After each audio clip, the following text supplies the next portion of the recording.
What's up guys, it's Isotex, and in today's video we will be going over the best PlayStation controller settings and button binds for Fortnite Chapter 6 Season 2. Whether you play on PC or console, if you use a PlayStation controller, this video is perfect for you.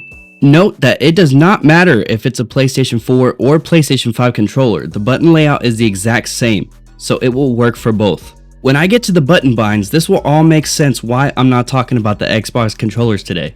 Now, let's hop into the video and start with visual and audio settings. Alright guys, first let's start with our frame rate. It all depends on what kind of monitor you play on.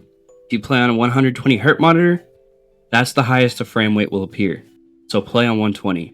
Don't put it at 144 or anything higher than 120 because it will make your PC work harder than it has to. Down, let's go to brightness.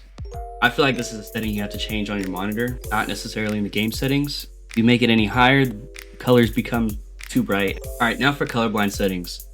Even if you're not colorblind, utilize these. Look at the color of the ARs.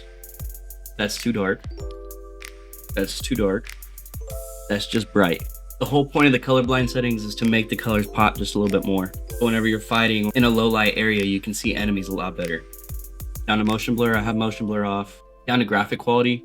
I feel like graphic quality, it's a personal setting. Depending on what your PC can run, what kind of monitors, what you like to see in the game. Anything from shadows, reflection, textures, effects, that's all personal. Advanced graphics, show FPS. I'd want to see that just so I can see what I'm running at certain times. If my FPS drops, I know my internet's having a little bit of problems. And these I've never changed before. There's going to be some settings where you haven't changed them ever. You shouldn't have a need to change them. Alright, over to sound. I have my main at 100. I have my music at 10%. Just so it's not blaring in my ear while I'm talking to friends in game chat. Sound effects, 100, dialogue 100, voice chat 100, cinematics 100. Sound quality, I want my sound quality high. 3D headphones, so 3D headphones are for normal sets of headphones, but they increase the spatial audio, so you can hear around you more precisely. Background audio I have off. Visual sound effects. Visual sound effects is important one. Everything that you hear in game shows up around you, knows exactly where it's at. And since I make content for YouTube, I have to have licensed audio off. So any emotes or any music that's copyright is automatically muted. So if I do an emote and it's got copyright music, it won't play the song, it'll just do the dance. Alright, down to our movement, I have auto run, lock zone on, double tap auto run, toggle sprint, auto open doors, cancel activation, hurdle activation, hold to swap, have off, toggle targeting, have off, mark danger when targeting, I have that on. Auto pick up weapons off, especially in a situation where I'm under high pressure. I want to be able to pick up the weapons that I want and not the weapons that it gives me on accident. Swap fire inputs for pump and dump. That's not even the game yet. Preferred item slots. When I play Fortnite with 2-gun loadout and 2 utilities. So as soon as I drop, if I pick up a shotgun first, I want that in my first slot. Then I want AR in my second slot. Consumables in my third slot, and then 2 utilities in my last 2.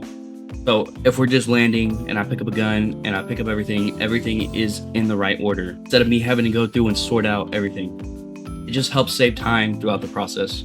Auto sort consumables to the right, I have that on. I want everything to the right of my inventory and not to the left. To the left, I have my shotgun and AR. Alright guys, last one that's really important on this page. These are our field of view sliders. So I would go ahead and turn these all the way up. It's not that big of a difference. Alright guys, moving on to the next page. So I want all these on. This one is a preference. Some people like cumulative, some people like list. I will go ahead and say cumulative is the way to go. So list, you play with list. Let's say an AR does 30 damage. Instead of going 30, 60, 90, it's gonna go 30, 30, 30, 30 and stack up on top of each other. Cumulative, that's where you get your 30, 60, 90, 120. So I would say just to get rid of less numbers on your screen, go with cumulative. Critical damage feedback, I have that off. Damage number scale.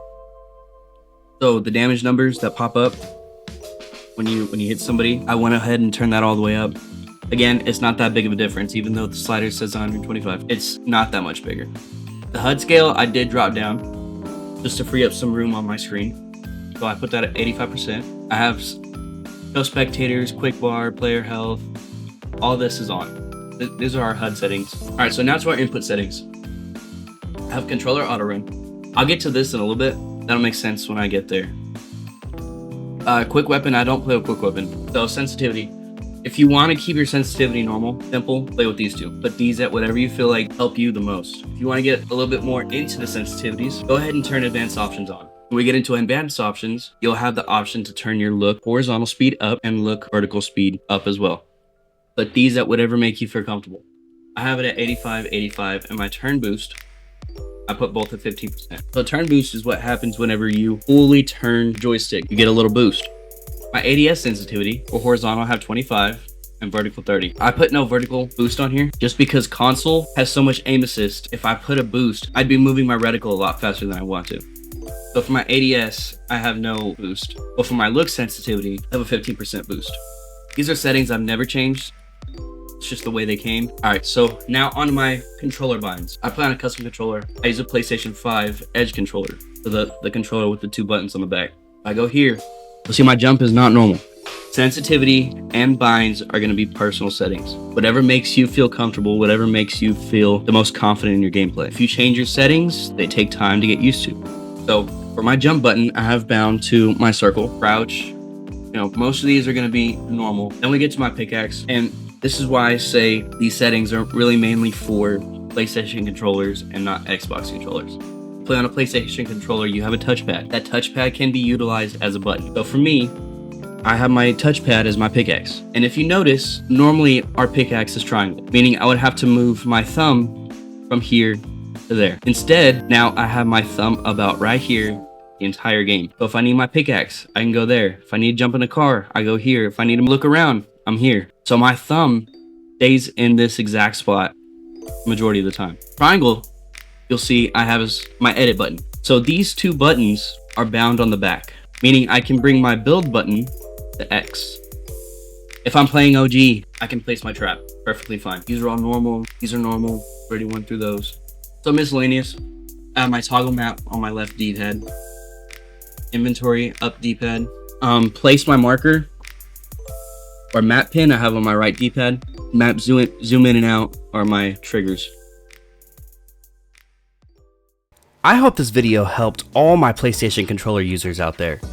Comment if you use a PlayStation 4 or PlayStation 5 controller and if these settings apply to you. Also, if you found this video helpful, informative, or entertaining, hit that subscribe button for more content like this. And I'll see you guys in the next one. Bye-bye.